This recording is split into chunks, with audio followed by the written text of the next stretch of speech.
You've seen it on national television, you've heard it pitched in local and regional newspapers. You've witnessed discussion in your local coffee shop.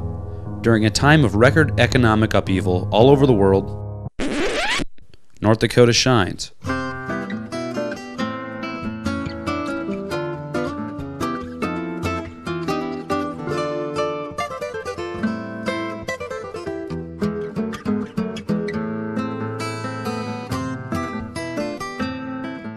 Our people have jobs, they have homes, they have lives, and they have hope. So what has saved North Dakota from foreclosures and bank failures? What has limited North Dakota's number of lost jobs and lost hope? The national media has come up with all kinds of descriptions to explain North Dakota's stellar performance in today's economy. Most of these newscasts praise our people. They are common sense, they are down to earth, they are practical, they are centered, they are modest, they are not high rollers, they are not highfalutin. To sum it up, the national media has concluded that North Dakotans know how to maintain balance. They seek balance in making decisions. They seek balance when investing, in choosing lifestyles, when running their farms and businesses. It is those qualities in its members that have kept your rural electric cooperatives vital and strong. It is those qualities that have allowed Dakota Valley a long, solid history of providing affordable and reliable energy. But that long history has not been without its challenges over the years. In 2009, some of those challenges came compliments of Mother Nature. Who can forget the record snowfall last spring? Certainly not the line workers at Dakota Valley. But it is snapshots of the 100-year flood that will probably stay with us.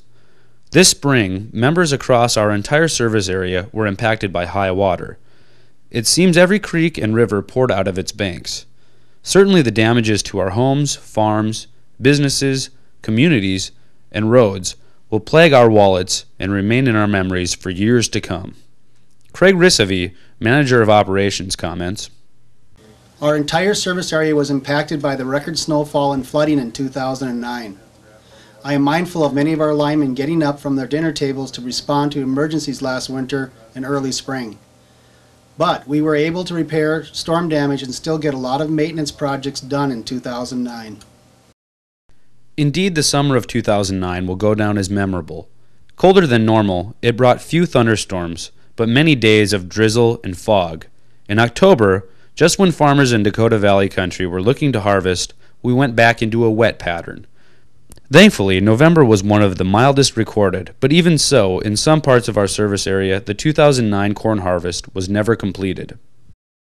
When we see our members traverse through such challenge, of course Dakota Valley is impacted.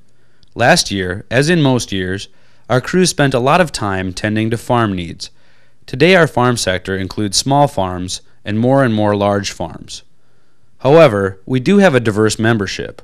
We also serve rural residences, urban residences, towns, elevators, commercial businesses, pipelines, and processing plants.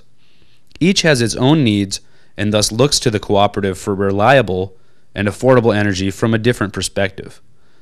Representing those divergent needs is the job of your directors. Essentially, they are elected regulators of the co-op. They know the impact of policy changes and rate increases because they are members too. As such, they work long and hard to ensure that all classes of members pay rates that reflect their true cost of service. They do not believe in charging one rate classification excessively in order to subsidize another. But how do they approach such a daunting task as rate equity? In 2009, your board studied information from present usage weighed against the parameters of past rate studies in order to both address rate equity and plan for the future. That future holds power increases as our wholesale suppliers continue to grapple with the need for additional generation. Today, our wholesale supplier, Basin Electric Cooperative, which is owned by 136 cooperatives like Dakota Valley, finds itself in a shifting paradigm.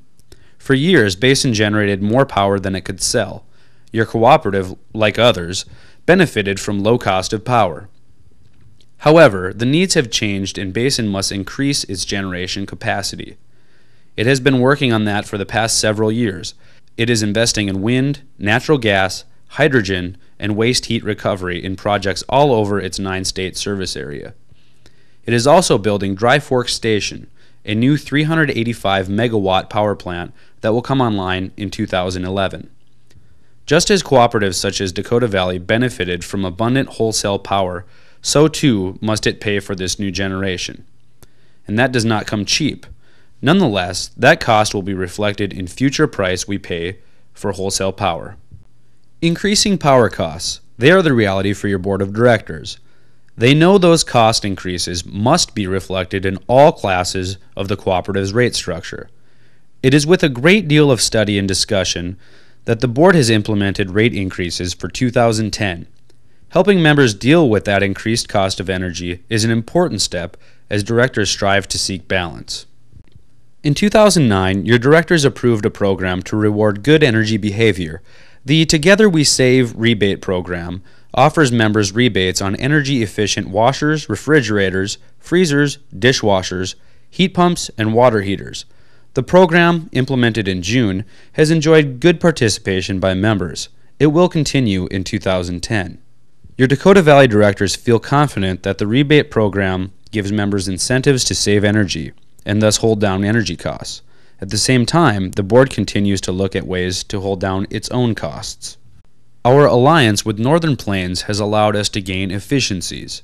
Changes to our work processes, especially in load management and engineering, have allowed us to realize savings. At the same time, the alliance allows our employees to specialize. These specialty roles will give us the prowess we need to implement technology that will help us realize more savings. Employees have contributed significantly to our quest to become more efficient. Over the years, they have accepted greater and greater workloads. In 1999, there were 37 employees at the two cooperatives which consolidated into Dakota Valley. Today, there are still 37 employees, but 6 of the office employees are shared equally with Northern Plains. By working together, we save on costs while achieving the same or better standard of service to members. In its continued effort to increase efficiency, Dakota Valley in 2009 completed the first of a 4-year system improvement work plan. This plan allows the cooperative an opportunity to forecast the future and plan accordingly. Manager of Engineering Gary Allen comments. I think of the 4-year construction work plan as a roadmap of sorts. It helps us to prioritize those tasks and projects that are so critical to maintaining our system. When we have challenges like those last spring with severe weather and unusual harvest weather, it is more important than ever to have these issues prioritized and defined. As challenging as it is, your directors can plan for increased cost of power. What they cannot forecast is the future impact of climate change legislation on energy prices. Your board and management follow closely all proposed legislation, but they have no crystal ball that tells them the impact that climate change legislation will ultimately have on our wholesale costs. Board President Thomas Mund weighs in on the subject. At the national level, of course, we are seeing a lot of emotion surrounding the issue of climate change. It is our job to communicate to Washington the impact the legislation will have on North Dakota. Fortunately, our state and national legislators do advocate for balance, and our vast network of cooperatives at the state and national levels allow cooperatives such as Dakota Valley a good place at the table of discussion. We continue to encourage our congressional delegation to advocate for balance. Fortunately, our legislative leaders do understand. They have been leaders on the side of common sense, of practicality, of balance. But what would we expect? They are, after all, from North Dakota.